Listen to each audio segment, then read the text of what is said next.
Բարև ձեզ։ Արար YouTube-յան ալիքի եթերում հայրենիք կիրակնորյա վերլուծական հաղորդաշարն է։ Ձեզ հետ եմ ես Վարդուհի Ծատուրյանը եւ իմ զրուցակիցն է այսօր Համերաշխություն կուսակցության նախագահ Սարգիս Ավետիսյանը։ Քրիստոս հարյավի մեռելոց։ Օրհնյալ է հարությունը Քրիստոս։ Քանի որ այսօր հարության տոնն է եւ մեր հայազգի համար այն շատ կարեւոր խորհուրդ ունի, ես կուզեմ անդրադարձ ունենանք նաեւ մի փոքր սրան։ Մեր քրիստոնյա աշխարհը միշտ ամուր կանգնած է եղել իր քրիստոնեական հիմքերով։ Ինչ է ձեզ համար այս խորհուրդը։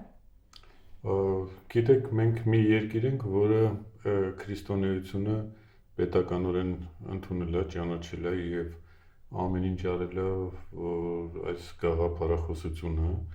տարածվի աշխարհով մեկ։ Այսինքն մարդասիրությունը այս լույսը սփռել աշխարհով մեկ եւ շատ ազգեր մեզանից են սովորել, մեզանից են լսել, որ ինչա մարդասիրությունը, ինչա համերաշխությունը, ինչա սերը եւ տարածվել է աշխարհով։ Այնպես որ մենք կանգնած ենք ակունքներում եւ ի տարբերություն շատ ազգերի, որոնք տեսնելով, շփվելով չեն ընդունել, մենք լսել ենք, ընդունել ենք եւ հավատարիմ ենք մնացել հարյուրավոր, հազարավոր տարիներ այս գաղափարախոսությանը եւ տարածել ենք, հետեւաբար մենք այս առումով ազգ ենք, որը հավատարիմ է մնում իր խաչին եւ կուզեի, որ մեր ազգը իսկապես հասկանար ինքը ինչ մեծ արժեք է ներկայացնում եւ տարբեր տեսակի պատահական մարդկանց կամ խմբակներ, որոնք փորձում են խեղաթյուրել այս գաղափարախոսությունը եւ մեր հավատը, հաշվի չառնենք եւ շարունակենք մեր ճանապարհը։ Բոլորը ուղղակի մի բան իմանան, որ մենք երկար ճանապարհ ենք անցել եւ դեռ երկար գնալու ենք։ Հետեւաբար այս փոքրիկ խանգարումները, որ տեղի են ունենում, ցավոք սրտի նաև որոշ մարդկանց ակտիվ մասնակցությամբ շատ արագ պետք է վերացնել եւ հնարավորություն տալ, որ մեր ազգը իսկապես միավորված լինի, մեր ազգը գնա այն համերաշխության մեծ գաղափարով, որը ժամանակին տարածում էր մեր Տեր Հիսուս Քրիստոսը։ Պարոն Ավետիսյան, այս լավ խոսքերի ներքո ճիշտ է շարունակել քաղաքական շաբաթվա իրադարձությունը մի փոքր պիտի անցում կատարենք դժվար է, բայց այնուամենայնիվ անցնենք շաբաթվա իրադարձություններին։ Նախորդ շաբաթ մենք տեսանք, որ վարչապետ Նիկոլ Փաշինյանը մեկնեց Մոսկվա հանդիպելու Ռուսաստանի Դաշնության նախագահի հետ։ Հանդիպումը տեղի ունեցավ, ինչ մեսիջներ էր իր մեջ կրում այս հանդիպումը եւ ըստ ձեզ ինչ հետեւություն անել։ Տեսեք, շատ մեր ազգի, մեր բնակչության, մեր ժողովրդի համար շատ կարևոր է, ընդհանրապես մեր ազգի համար շատ կարևոր է, որ Հայաստանի Հանրապետության ղեկավարը կամ այդ աթոռը զբաղեցնող որևէ անձնավորություն այցելում է գերտերություններից մեկի ղեկավարին։ Դա հեչեական չի, դա կլինի Միացյալ Նահանգների նախագահը, Ֆրանսիայի ղեկավարը, նախագահը, թե Ռուսաստանի Դաշնության նախագահը, այսինքն դա շատ կարևոր է մեր ազգի համար եւ խոսելով, քննարկելով մեր խնդիրները, մեր պետության առաջ կանգնած խնդիրները, որովհետեւ կոնկրետ պետության Հայաստանի Հանրապետության մասին էր խոսք գնում եւ քննարկվում էր այդ թեման։ Մենք կուզեինք, օրինակ, մեր պատկերացումները նայա, որ Հայաստանի Հանրապետության ղեկավարը նաև պետք է խոսի ամբողջ ազգի մասին եւ ազգային խնդիրները բարձրացնի եւ դրանց փորձի լուծումներ տա տարբեր գերտերություններում։ Բայց ինչեւ է խոսքը գնում է նրա մասին, որ նախընտրական քարոզարշավի շրջանակներում Հայաստանի Հանրապետության վարչապետը այցելել է Ռուսաստանի Դաշնություն, հանդիպելով Ռուսաստանի Դաշնության նախագահի հետ, քննարկել են մի քանի կարևոր հարցեր։ Խոսքը վերաբերվում է նրան, որ այսպես ասած, եթե մի քիչ քաղաքական խոսենք, ստացվում է, որ վարչապետը ուզում էր աջակցություն ստանալ նախագահ Վլադիմիր Պուտինից եւ ձեռքի հետել մի քանի հարցեր լուծել Խոսքը ինչ աջակցության մասին է։ Բարի կամեցողություն եւ իրենք միշտ այդ մասին խոսում են, չէ՞, որ հիբրիդային պատերազմ է վարվում Հայաստանի նկատմամբ եւ կոնկրետ չեն նշում որ պետության կողմից, բայց բոլոր սլակները ուղղված են Ռուսաստանի դեմ։ Եվ այդ հարցերի հետ կապված նաեւ այցը կատարվեց եւ հետաքրքիր է նաեւ որ դա եղել է մեր խնդրանքով, այսինքն Հայաստանի Հանրապետության վարչապետի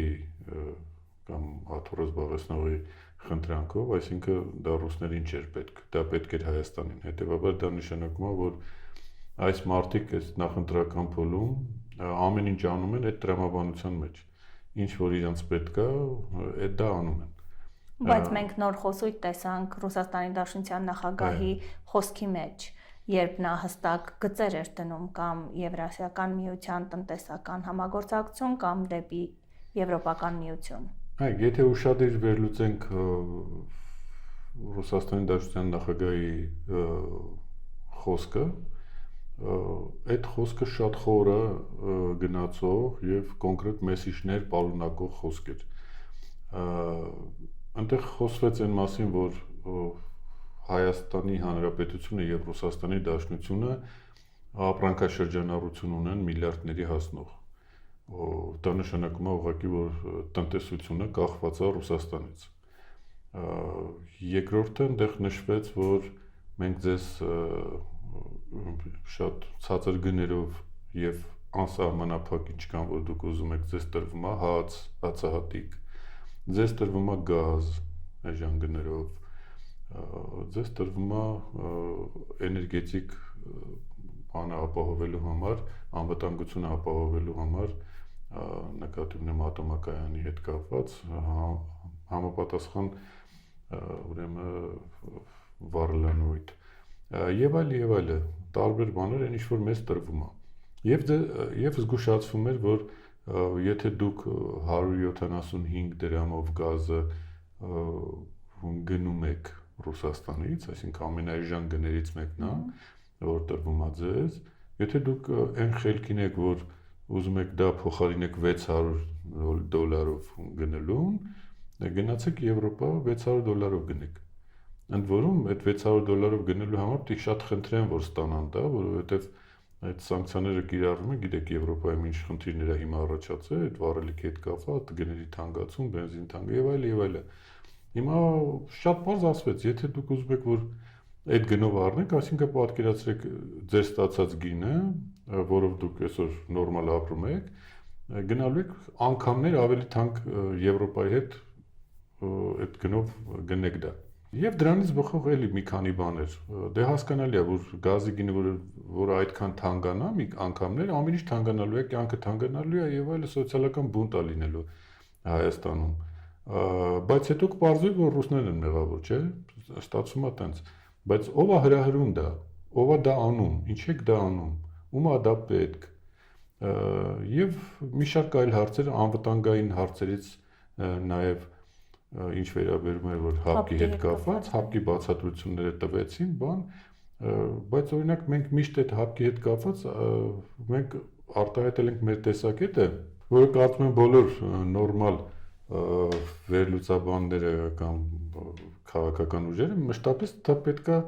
ընդունեն որպես, այսպես ասած, հիմնական բանաձևը, թե ինչի է այտենց եղել։ Որովհետև այս իշխանությունները իրանց եկած օրից սկսեցին վարկաբեկել հապկ կառույցը։ Սկսեցին վարկաբեկել հապկը եւ ի վերջո հապկի քարտուղարը, որը ազգությամբ հայ էր, մեր գործող գեներալ գնդապետն էր Խաչատուրովը, այդ մարդու նկատմամբ քրեական գործ հարուցեցին եւ այլը, հանեցին հապկից, հետ կանչեցին։ Այսինքն մի կառույց, որը ղեկավարում էր ազգությամբ հայ, ընդ որում Արցախյան պատերազմների ժամանակ ակտիվ մասնակից եղած ամեն մետրը իմացող սահմանի վրա, այդ մարդուն հանում եք պատերազմից առաջ, Հետո ստացվում որ մեղավորը հապկն է, որ այդ հապկին դուք եք վարկաբեկե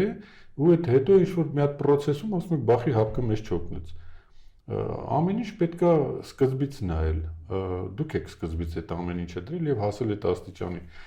Ավ ինչևէ, խոսքը նրա մասին է, որ այդ ամեն ինչը իրար հետ կապված է եւ բոլորին մեղադրելուց առաջ պետքա մտածել, որ այդ ամեն ինչը դուք եք նախաձեռնել եւ ձեզնից է սկսել։ Իդեպ ասեմ ձեր այն հարցին, որ կամ Եվրասիական միություն կամ Եվրոմիություն, այսինքն տեսեք մենք հասանք այն աստիճանի, որ մեր առաջ դրվել է կամ, բայց մի հատ պետք է հասկանալ այդ հիշողություն ունեցող կամ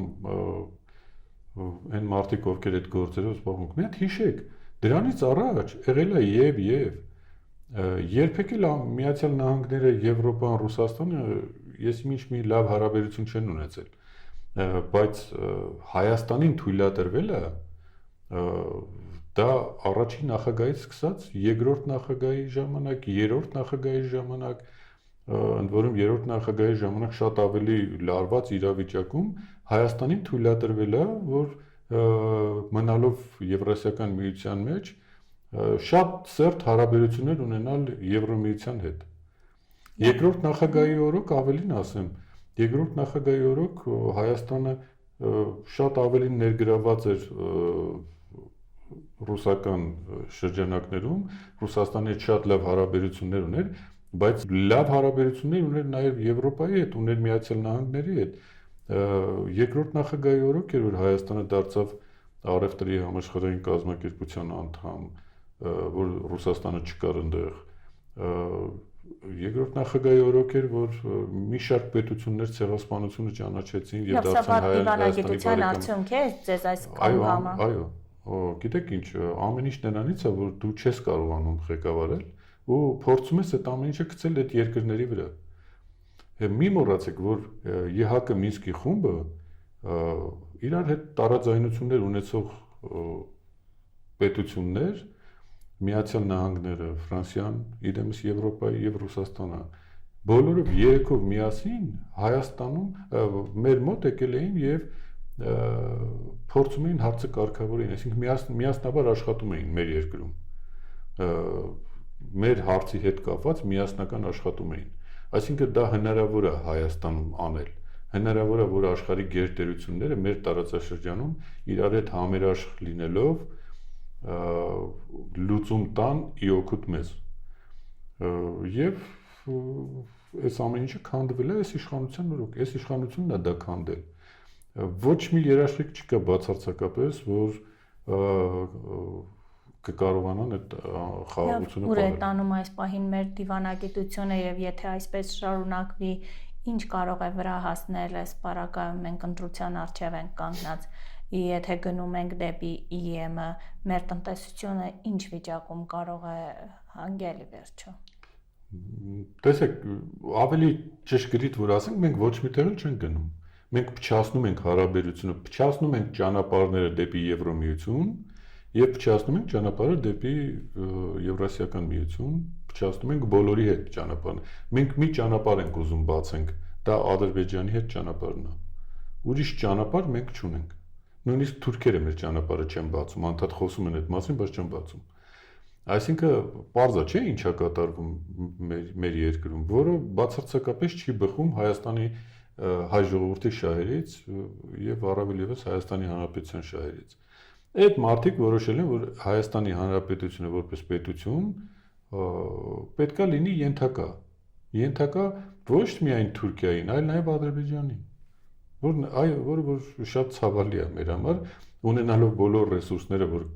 կարող ենք իրավիճակը փոխել, չենք անում։ Տեսեք, կարծես թե մեր ընդդիմությունը հետևում է այս ընթացքներին։ Արդյոք ինչ է անում այսօր ընդդիմությունը եւ ունենք այսօր ընդդիմություն։ Այք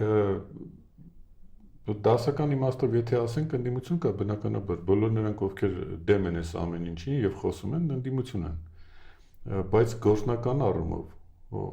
ինչ է անում ընդդիմությունը, ինչով է զբաղված ընդդիմությունը, քաղաքական ընդդիմությունը ինչով է զբաղված,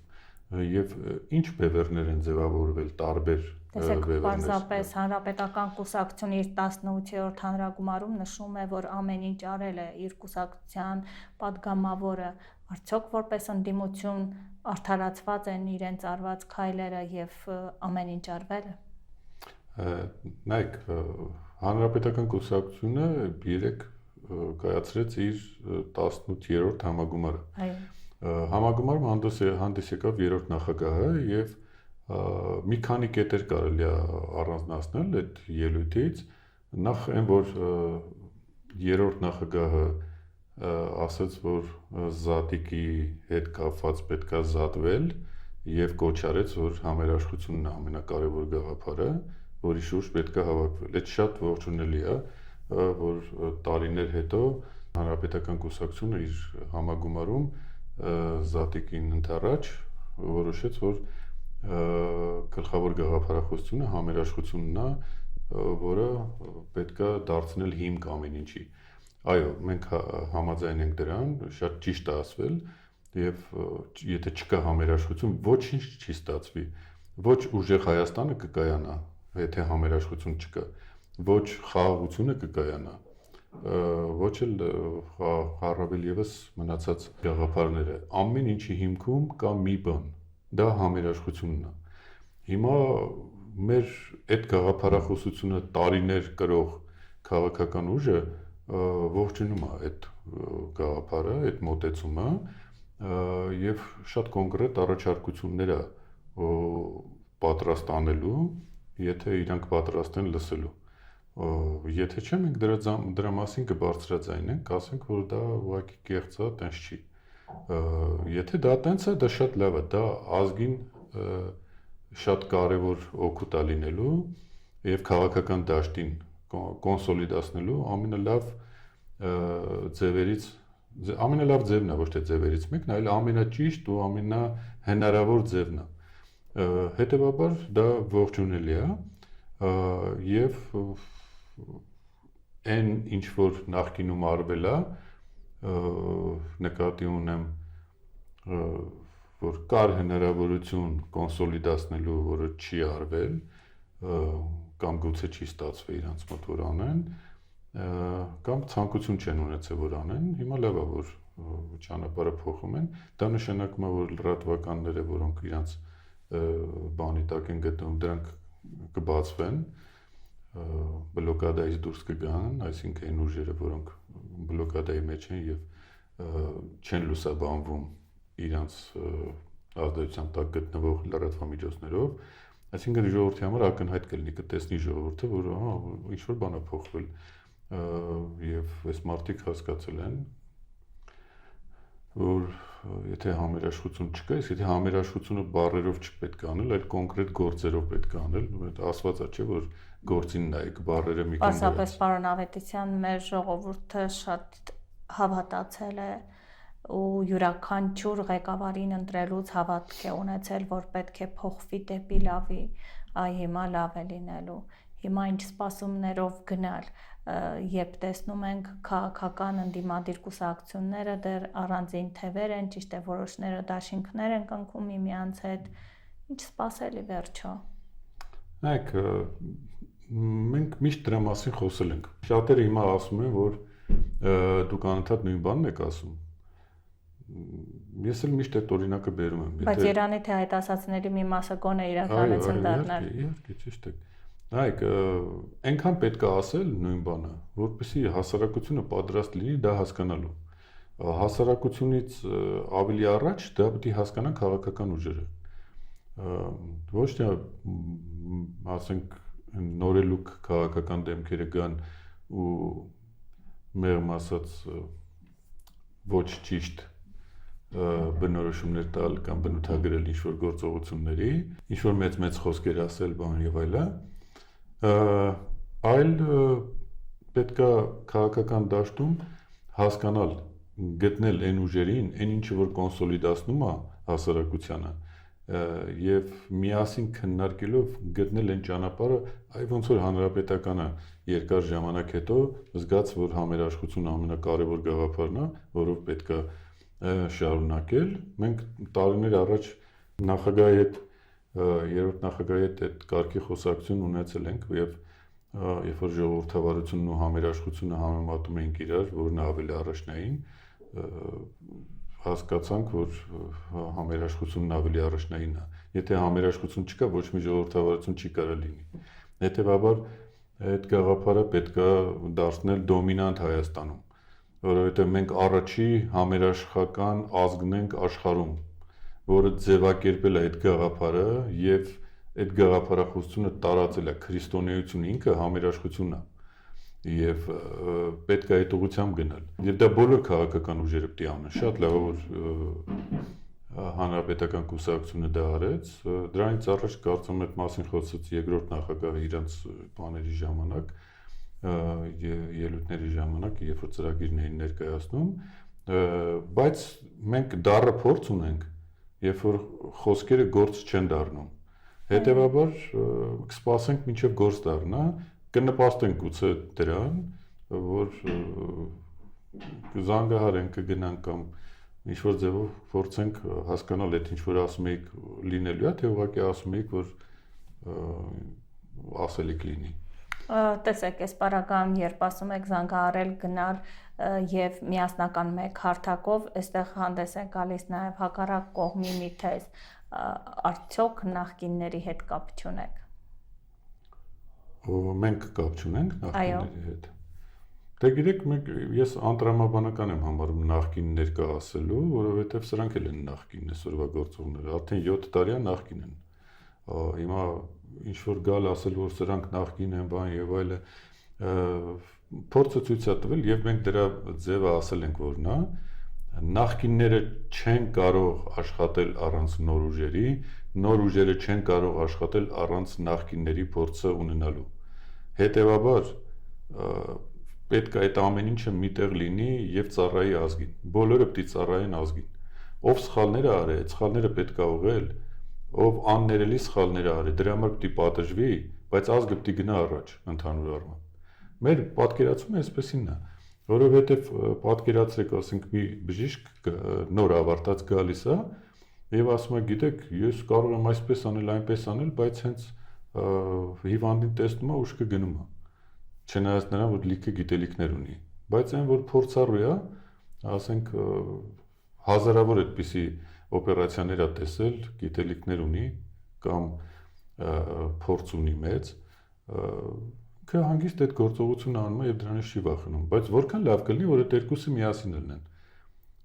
Համ փորձը կա, համ գիտելիքը կա, համ երկուսը միասին մենք կստանանք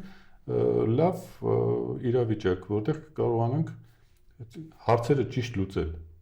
եւ գնալ առաջ։ Այսինքն բոլոր խնդիրները հնարավոր է լուծել համերաշխության մթնոլորտում։ Դուք հնարավոր տեսնում եք այս պահի դրությամբ։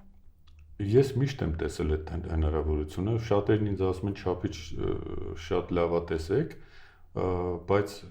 պետք է լավատեսությամբ առաջնորդվել։ Տեսեք, այսօրվա իշխանությունները ինչ են անում իշխանությունները։ Իշխանությունների գլխավոր խնդիրը պառակտելն է ազգին։ Տարբեր հարցերով պառակտել, որ ոչ ոք իրար կողք չկանգնի, հանգարց մի հատ հարց միասին չքննարկեն։ Բայց ինչի համար։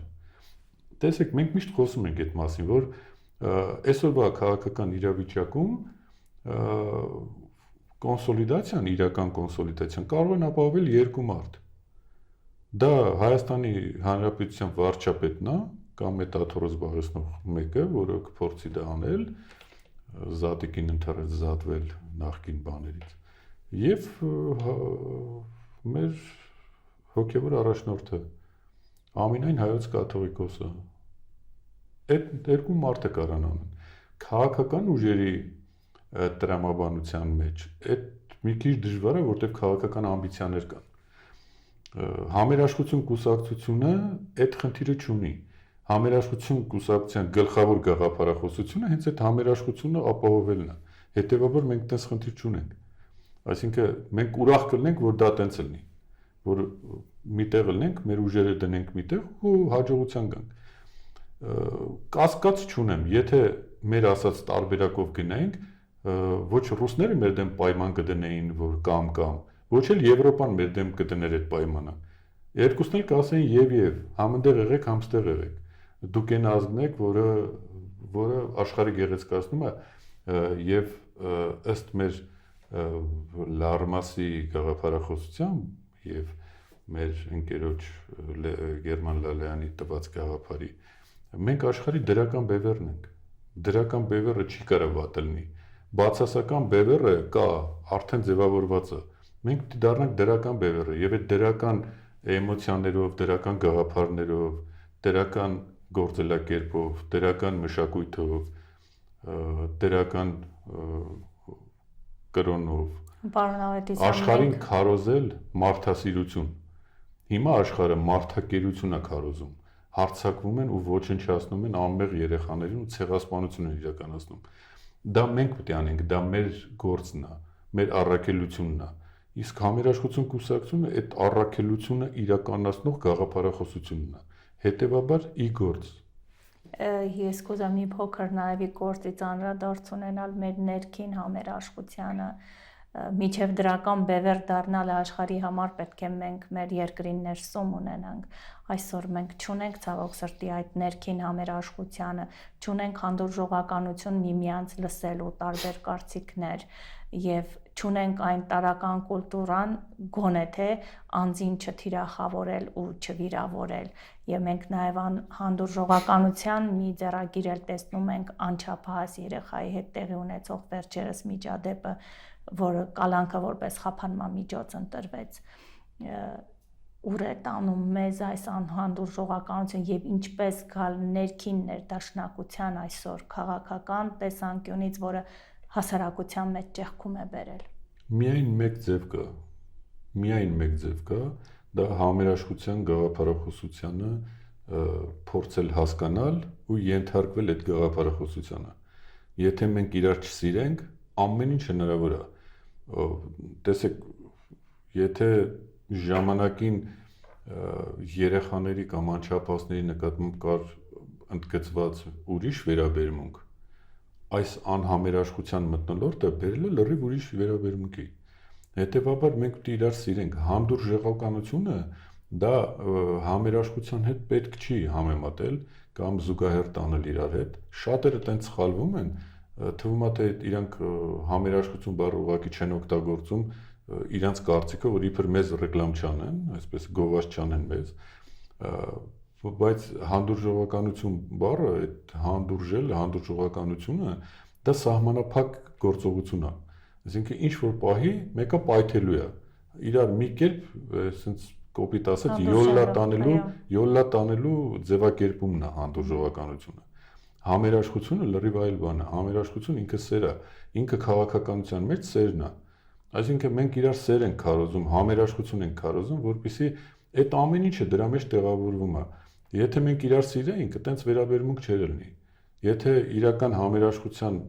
կողմնակից լինեին այն մարդիկ, որոնք այդ լոզունգներով եկան, բայց բարձվեց կեղծ, ատելությունն ու թշնամանքը չէին դարձնի գլխավոր իրանց բանը,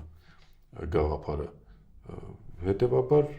ամեն ինչի հիմքում համերաշխությունն է։ Այս գաղափարը դա փայլուն գաղափար է եւ